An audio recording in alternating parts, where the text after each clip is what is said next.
오늘 성경에 나타난 이 탕자의 비유는요, 우리 모두가 이미 너무나도 잘 알고 있는 이야기입니다. 이 이야기에 등장하는 인물은 모두 3명입니다. 아버지의 곁을 떠나서 허랑방탕하게 살아온 탕자가 그 첫 번째 인물이고요, 자신을 항상 의롭다고 생각하면서 그래서 회개하고 돌아온 동생 탕자를 아주 못마땅하게 바라봤던 큰형이 두 번째 인물이고요, 마지막으로 이 두 사람의 아버지가 세 번째 인물입니다. 우리는 탕자의 비유를 읽을 때마다 일반적으로는 아버지의 곁을 떠난 이 탕자에게 초점을 맞추기가 쉽습니다. 그래서 이 탕자가 방탕해서 죄를 짓고 살다가 모든 것을 다 잃어버린 후에야 아버지의 집으로 다시 돌아오는 그 모습을 통해서 탕자처럼 살아왔던 우리들도 하나님 아버지의 품으로 다시 돌아와야 한다는 사실을 역설하곤 합니다. 그런 말씀을 많이 들으셨을 거예요. 물론 그렇습니다.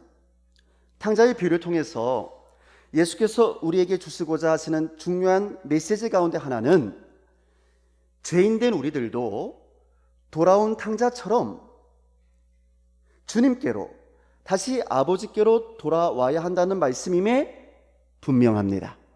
할렐루야.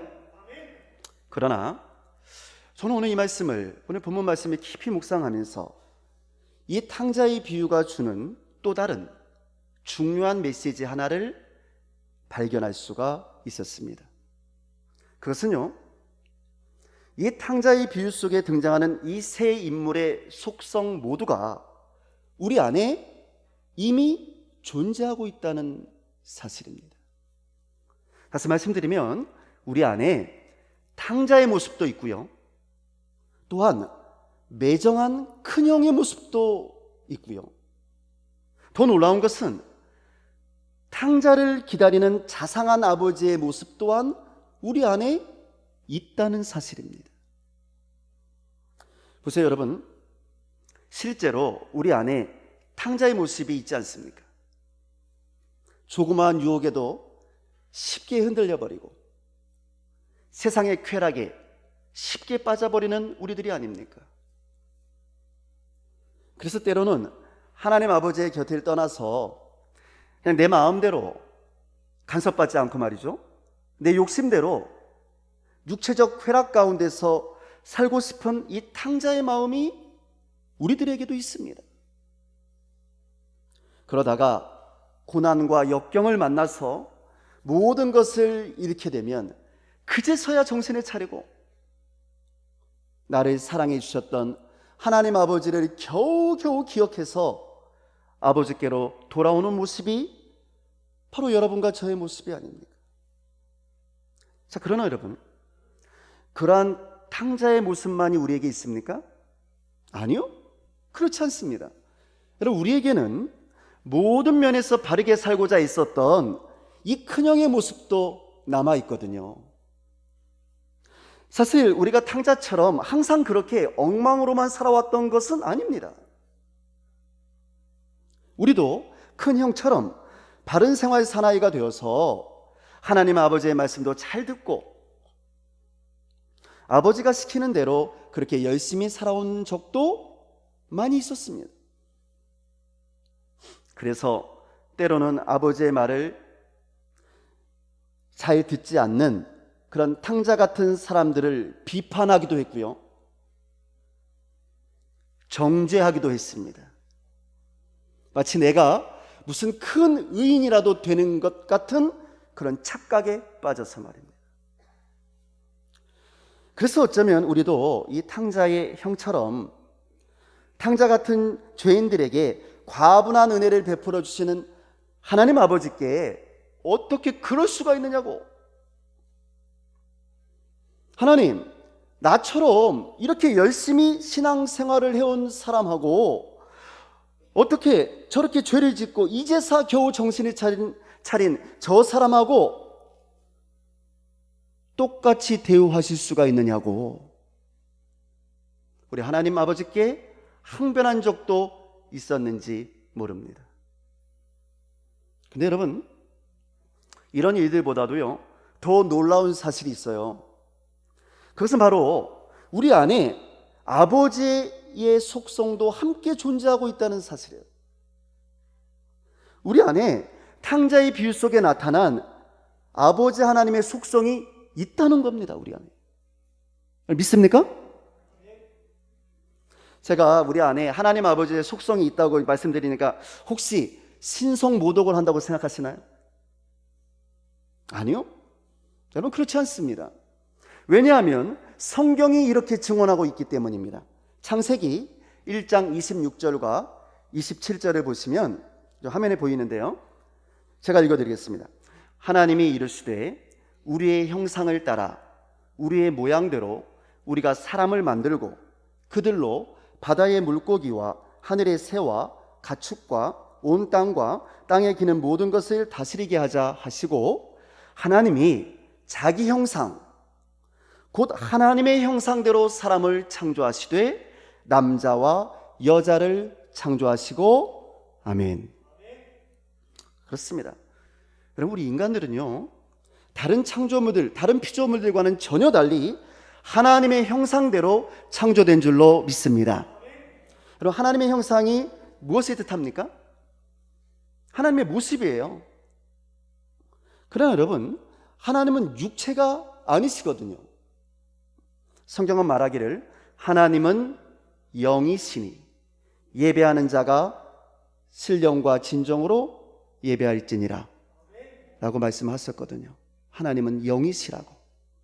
그러므로 우리 인간들이 하나님의 형상대로 지으심을 받았다는 것은요, 우리의 육체가 하나님을 닮았다는 뜻이 아니에요. 그것이 아니고 우리 인간의 속성이, 우리의 영혼이 하나님을 닮았다는 뜻입니다. 근데 그 하나님이 누구신가? 오늘 성경은 바로 그 하나님이 우리의 아버지시랍니다. 탕자의 아버지시요 큰아들의 아버지시랍니다.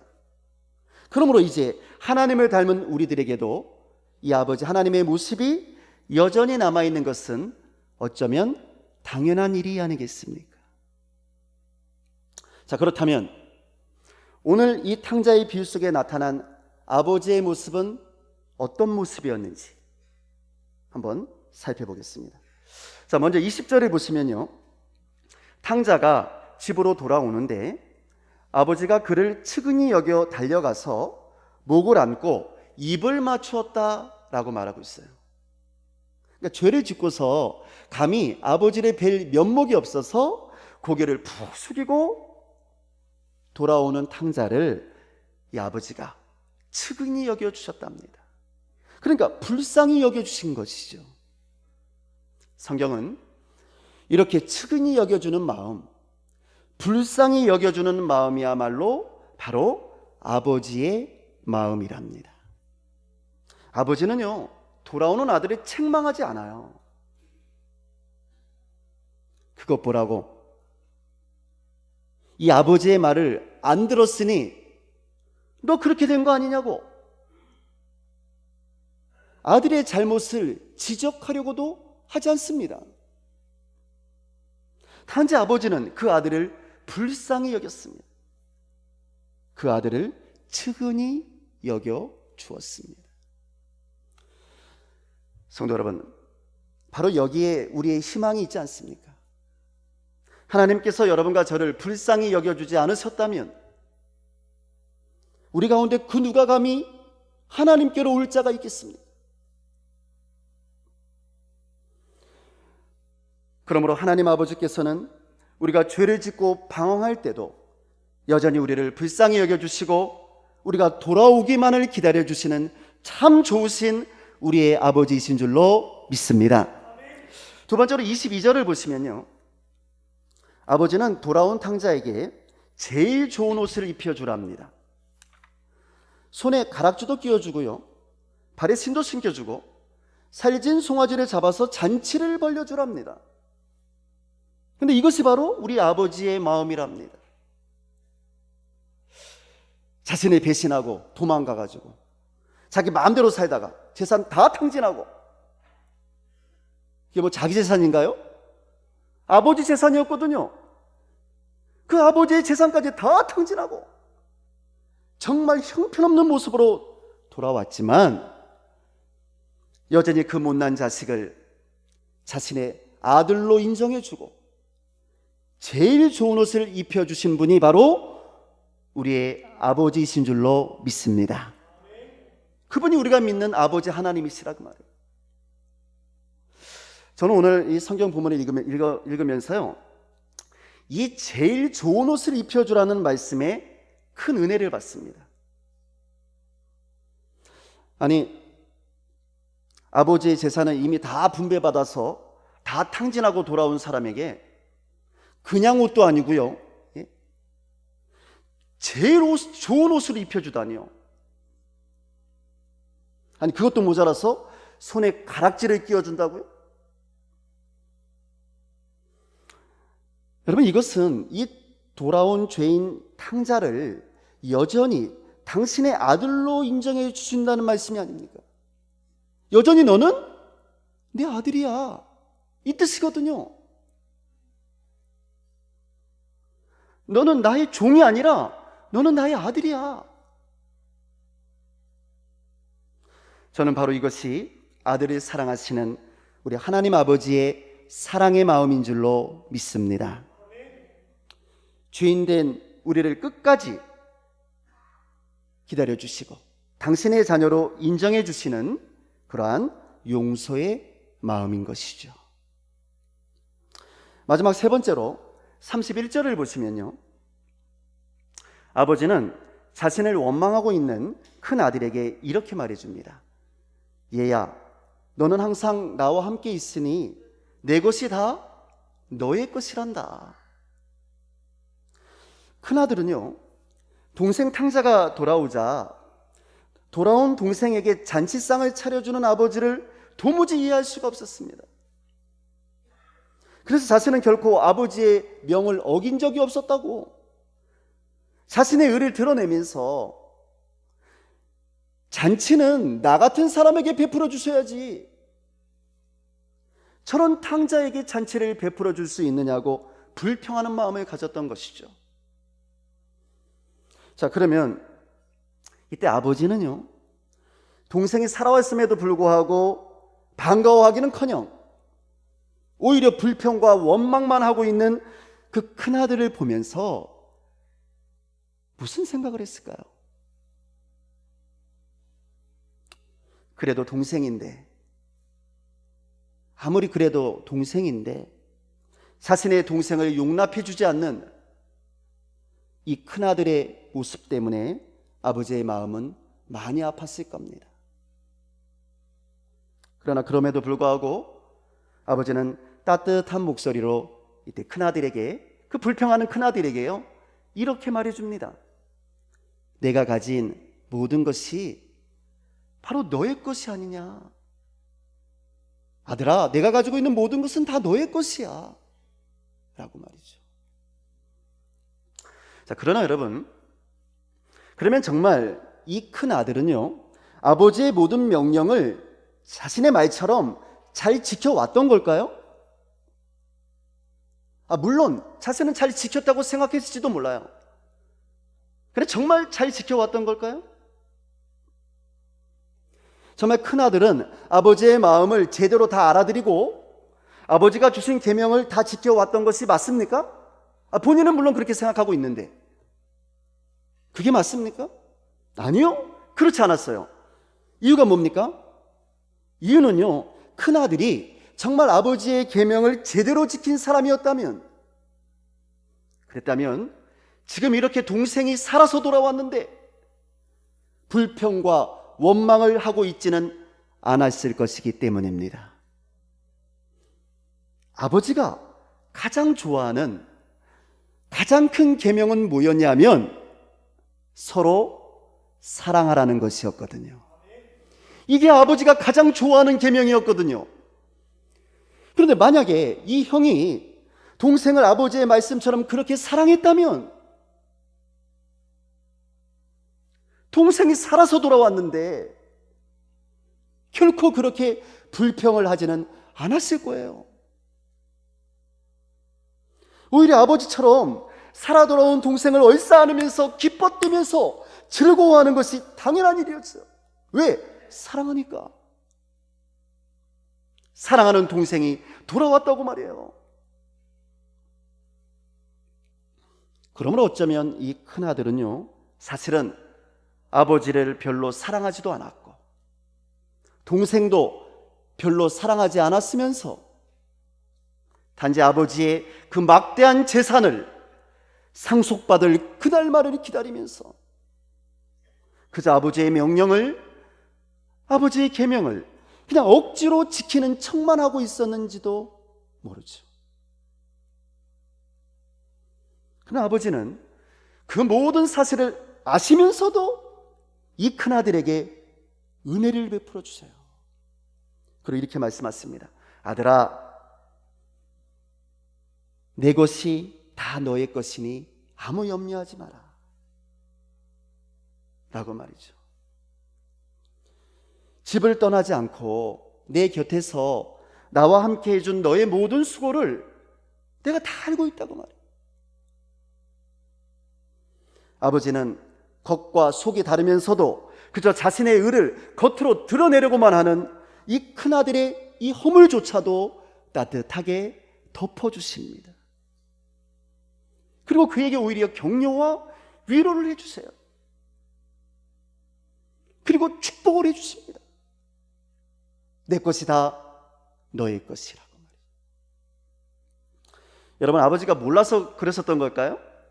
아니요, 그렇지 않습니다. 아버지는 큰아들이 무엇이 부족한지, 무엇이 잘못됐는지도 이미 다 알고 계셨을 겁니다. 그러나 집 나간 탕자도 용서해 주시는 아버지의 그 크신 사랑이 큰아들의 허물 또한 덮어주지 못할 이유가 없었던 것이죠. 사랑하는 성도 여러분, 성경은 바로 이것이 우리 아버지 하나님의 마음이요 하나님의 형상이랍니다. 아버지는 우리의 허물을 들추어내지 아니하십니다. 아버지는 자녀들의 허물을 알고도 감싸주시고 오히려 위로해 주시고 축복해 주시는 그런 분이신 줄로 믿습니다. 근데 놀랍게도 성경은 바로 이 하나님 아버지의 형상이 오늘 여러분과 제 안에도 남아있다는 거예요. 여러분 믿습니까? 여러분, 우리 안에도 남아있다는 겁니다. 이 아버지의 모습이. 왜냐하면 우리 모두가 바로 다 이 아버지 하나님의 형상대로 지으심을 받은 하나님의 사람들이기 때문입니다. 그러므로 우리 안에는 우리 아버지이신 하나님의 형상이 남아있는 줄로 믿습니다. 그런데 문제가 있어요. 문제는 여러분, 우리 안에 이렇게 아버지 하나님의 형상이 남아있음에도 불구하고 도대체 왜 우리는 둘째 아들처럼 죄 가운데서 방황하면서 살아왔던 걸까요?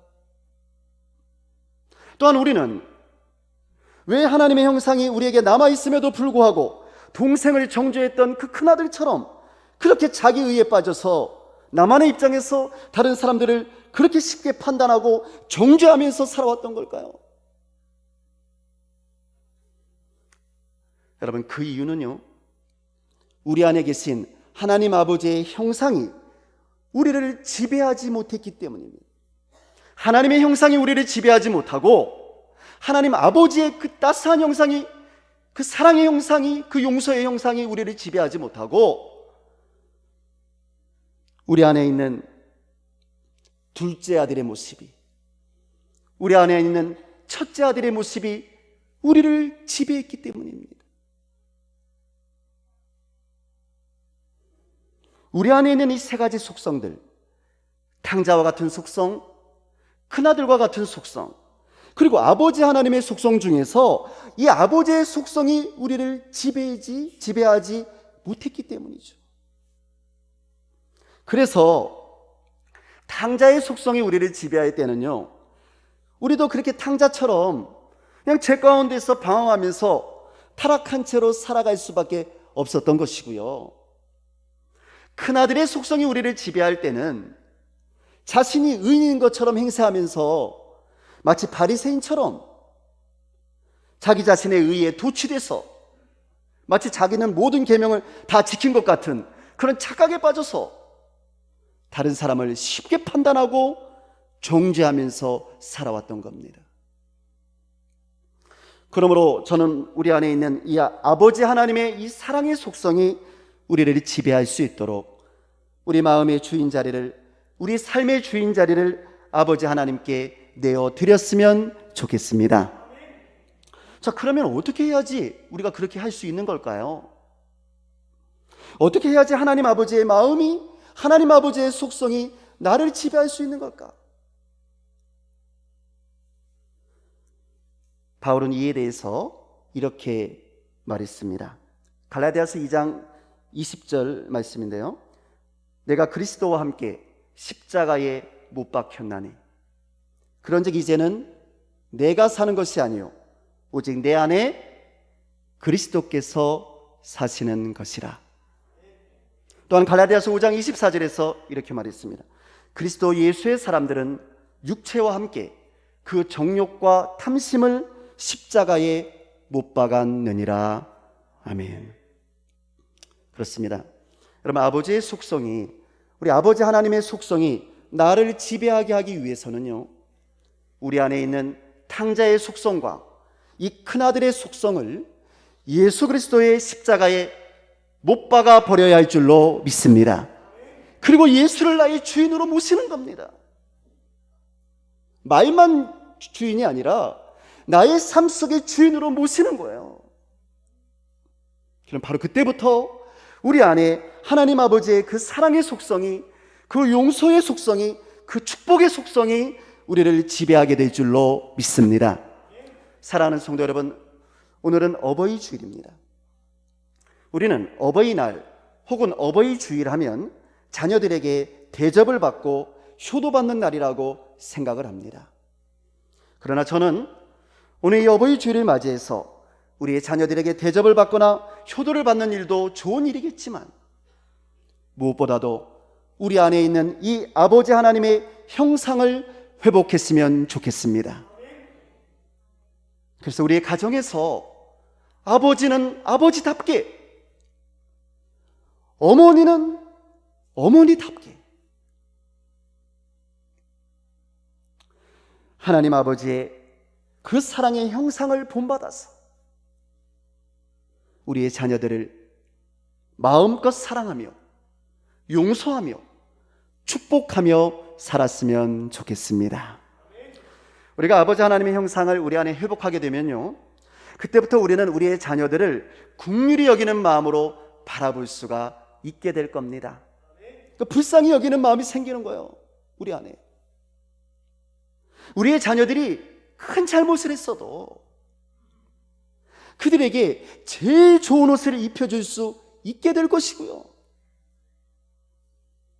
심지어는 정말 별로 부모님을 생각하지도 않고 또 형제 자매도 별로 생각하지 않는 그런 이기적인 자녀들까지도 우리가 하나님 아버지의 사랑으로 품어주고 그들에게 내가 가진 모든 것이 너의 것이야 라고 말할 수 있게 될 것입니다. 그럼 어떤 일이 일어날까요? 우리의 자녀들은 이전보다도 더욱 행복해질 줄로 믿습니다. 부모된 우리들을 통해서요, 큰 사랑과 은혜를 맛보게 되는 거예요. 더욱 중요한 것은 우리의 사랑하는 자녀들이 그런 여러분과 저의 모습을 보고 우리 부모님들의 모습을 통해서 살아계신 우리 하나님 아버지의 모습을 발견하게 될 줄로 믿습니다.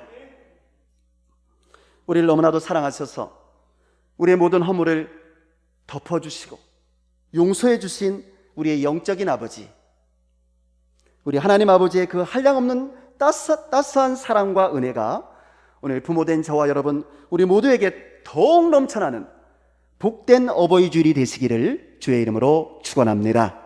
기도하겠습니다.